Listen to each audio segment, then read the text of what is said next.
Hello everyone, welcome to my channel. So today I'm looking a little bit crusted, a little bit busted, and mostly I'm bored, but I figured this would be a good time to talk about astrology and the basics of it. And if you're friends with me and you're watching this video, first of all, you're the real one. Second of all, if you are into astrology or you want to get into astrology, or you're just sick and tired of people talking about it and like you don't know what's going on, if any of those are the situations that you have found yourself in and you would like to learn a little bit about astrology, today I'm just going to be talking about the basics and doing a face mask to try to look a little bit less crusted.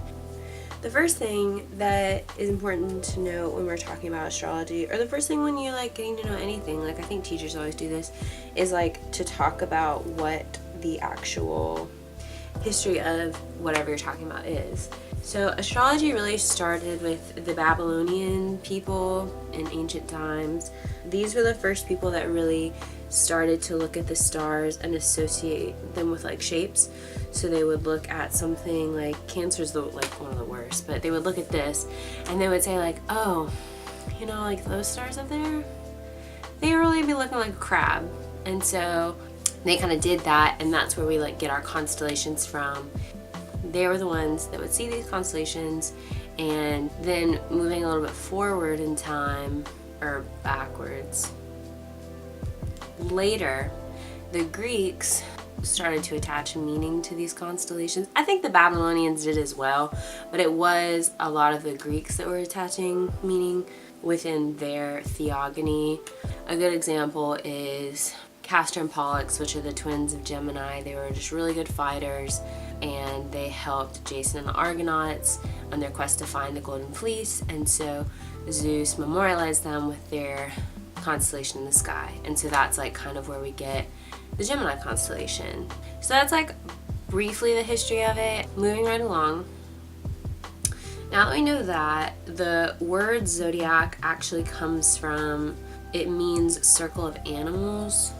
And so each sign in the zodiac actually has a sort of symbol or an animal that's associated with them.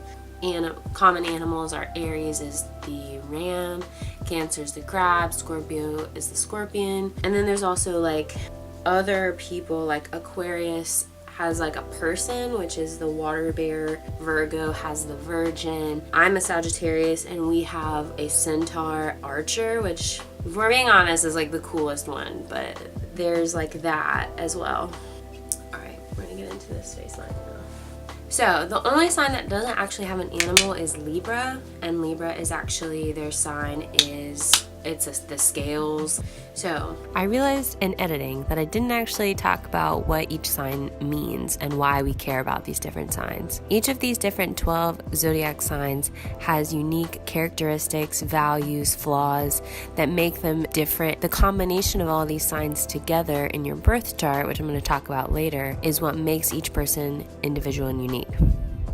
Within the zodiac, now that I've like kind of gone over what the zodiac is, we'll talk a little bit about what the different 12 houses are. There's 12 different signs in the zodiac, and the first one is going to be Aries, followed by Taurus, then by Gemini, then by Cancer, then Leo, Virgo, then Libra, Scorpio, Sagittarius, Capricorn, Aquarius, and Pisces.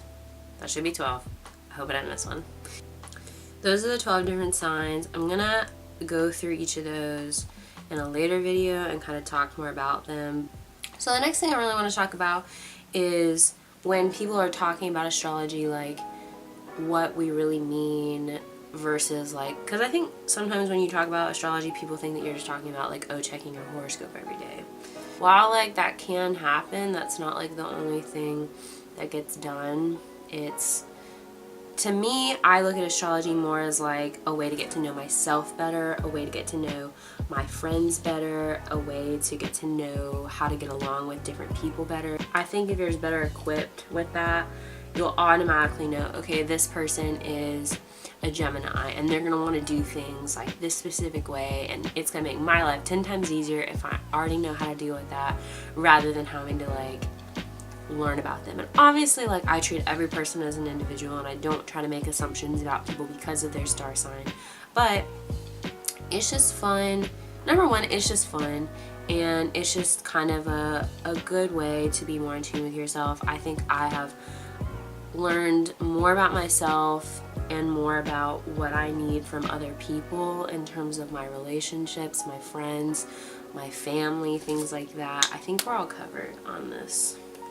So the idea is that when you come out of your mother, the minute that you're born, and each planet is going in its different directions, and each planet is in a different location. So the moon's over here, and Mercury's over here, Venus is over here, and Pluto's over there, and they're all in their different spots. And then the minute that you emerge and you're born, if you just took a picture, that is what your birth chart is. So if you hear people in astrology talk about birth chart, that's what we're looking at, is where every planet was and the relationship with the other planets.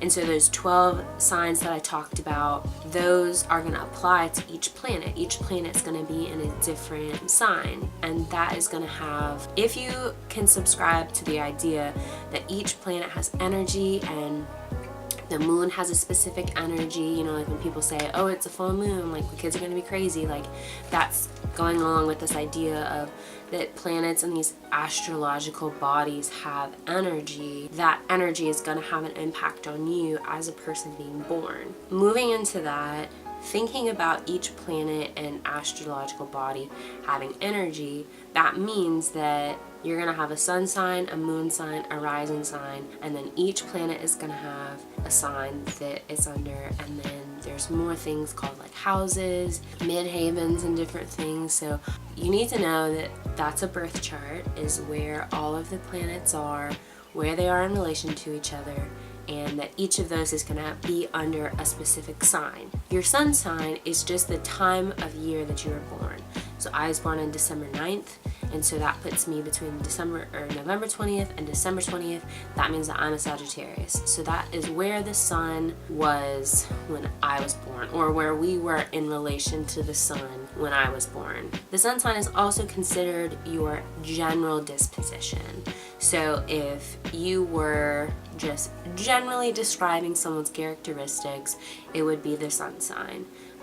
Do you follow every single part of that sign? Not always. If we're thinking about the sun sign as like your general personality, your moon sign is gonna be like, people say that it's like your emotional sign, your emotional part of yourself. But I was listening to the What's Your Sign podcast, which if you are interested in astrology, that's a great podcast to listen to. But they were saying how the moon sign is kind of like your part of yourself that you don't really know, or that you don't really have control over. It's kind of like the innards of yourself.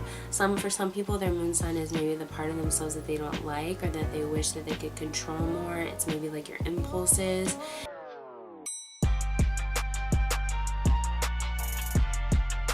The last sign that we think about when we're thinking about our big three signs is the rising sign. The rising sign is generally considered to be your first impression sign. So if people are saying things to you like, oh, I thought you were really crazy when I first met you, or you're completely different from like how you were when we first met versus now, like we're really close. So people might be perceiving your rising sign really strongly. My rising sign is Virgo. I don't really feel super strong with that, but your rising sign also sets the degrees for the rest of your chart.